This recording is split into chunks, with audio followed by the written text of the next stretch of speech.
What are your names? I'm Susan Polcari. And Mike Polcari. When did you get married? July 26, 1991. That was the dog bumping the tripod. How long have you been married? This July, it'll be 25 years. How did you meet? We met in college. At a party. My very first night on campus. That's true. Any other fun details you'd like to share about your meeting? He wants us to tell the story. Well, This is family lore that's gone down because Yes. we've told this story many times to Jonathan. yes. So, when I met Susan, when we were talking, I, for some reason, decided to start talking about accountants and how boring and nerdy all accountants were. Very sweeping statements before it ever dawned on me to ask her what her major was. And after I hadn't said a word for several minutes, he finally asked me what my major was. But really, that stereotype only applies to guy accountants. And he's sticking with that story 25 Yes. years, well actually 30 plus years Yeah. later. Really should have asked ahead of time. My bad. Obviously I'm an accountant. What are some of the highlights you've experienced in marriage? Well, right off the bat, just being married is a great way to start a life together. But highlights, really, of course, the biggest highlight are children, because that's, and we're going to get to more of that too, because in the end, the greatest thing about marriage is when you create a family, and the love that you have between the two of you ends up growing.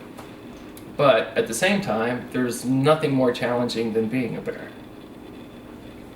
Speaking of those challenges, what are some of the difficulties you've experienced in marriage? Well, for one thing, we're lucky in that when we were dating, we were away from each other a lot. So That's lucky.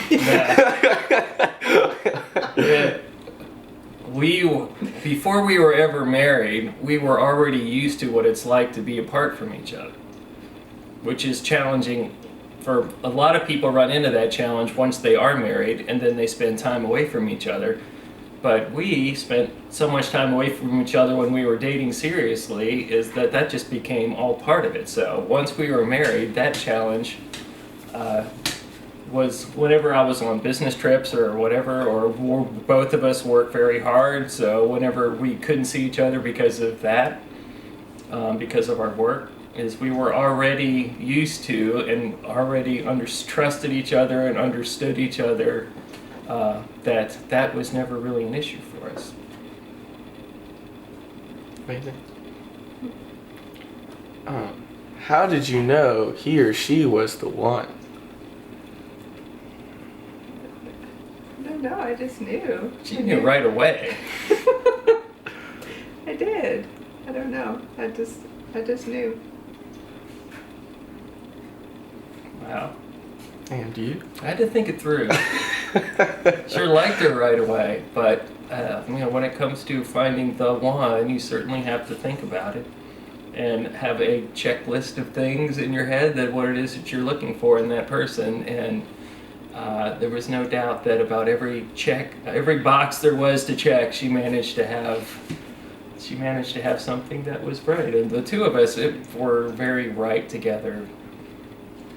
On the surface, we're pretty opposite. That's true. But our core values are very, very similar, and we knew that from the beginning. That what we believe in, what we wanted out of life, all of that was Work, both of us, hard work, believing in hard work and the value in it, and the end result being that's what hard work leads to, the right things, doing things the right way.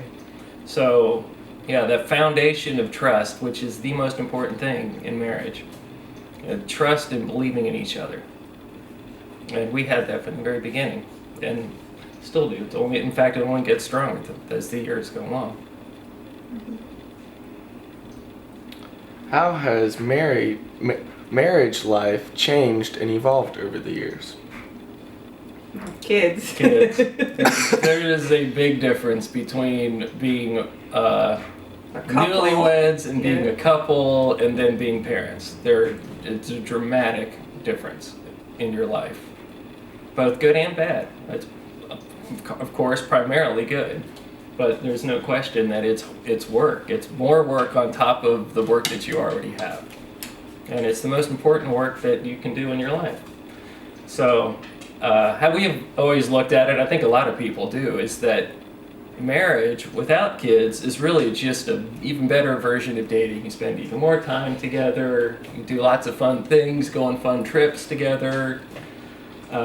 Your careers are really starting to take off then, and then when you have kids, it changes everything, mostly for the better, because like I said, it's like you have the love that you have for each other, and then it's magnified and multiplied by having children. But then, of course, you definitely have to appreciate that it is work, but it is the most important work you can possibly do. What role has faith played in your marriage? A big part. Absolutely. I mean, we were raised in different religions. I'm Episcopal, Mike's Catholic. And we've always attended church regularly, and we've always made it a priority to have it be something in our lives. But when we moved, we had to find a new church home, and your dad and I are very open to finding some place where we both felt at home. And we visited a lot of churches in the area to try and find one that we both felt comfortable in, and that both of us felt the belief system, and we felt that we could support it, and it supported us. Well, certainly both of us agreed that it was a foundation for a lot of everything that we thought that was important in our life was founded in faith. And Catholicism and Episcopalian, they're obviously very similar too, so I just had to say a few prayers a little bit different. A few words here and there.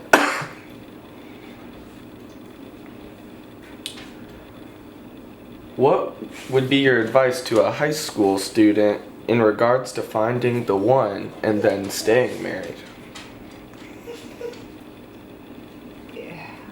I think it's hard to find the one at a very young age, and Dad and I were lucky enough to do that. I think you as a person evolve during college, and sometimes that can change you, and so the person that you would want to spend the rest of your life with. But I think it goes down to the core values. And the reason Dad and I were very grounded in our core values, and so that never changed. Even though we changed, that never changed, and therefore we're still as strong as we've ever been, or stronger than we were back then. So I would say that you need to find somebody that has very similar core values. That doesn't mean an exact same religion. We weren't both Catholic or both Episcopal. It doesn't mean that on the surface we have to like everything the same, because we're very opposite. We're very different people. But you guys whoever the one is for you would have to be somebody that shares all your core values. Right, we're very, like you said earlier, we are very different people, but really we're very much the same also. And we're the same where it truly matters. Do you have any other stories or experience or advice you'd like to share? I don't know, what story are you going to tell now? I don't know. Well, I think that every marriage goes through a time where it doesn't seem perfect, because nothing is perfect. And I think it's important to remember to work through those and to remember why you were together in the first place. And there are struggles in everything in life, and marriage is no different. And I think divorce is pretty common now, and I think you have to set your mind that that's not really an option, that you're going to work through it, because if you know in your heart that when you marry somebody that you have all the same core values, there's nothing you can't work through.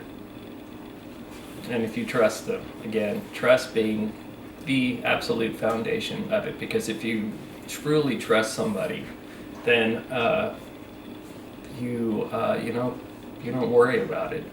And you're not always looking for reasons for why you should be upset, because you completely trust them. And if the core values are the same, theoretically, you're on the important things you agree most of the time, which certainly you don't always. And there obviously are going to be ups and downs. And I guess like you said, really the key is to think about it as thinking in the long term, as opposed to thinking about dating somebody and then we have a little bit of a fight and I'm not mad at them. And what if you have a short-term view when you're mad at somebody over whatever it is, a disagreement or whatever, that if you're thinking short-term, that bothers you and you're immediately thinking, I want a divorce over this disagreement that we've had or problem that you've run into.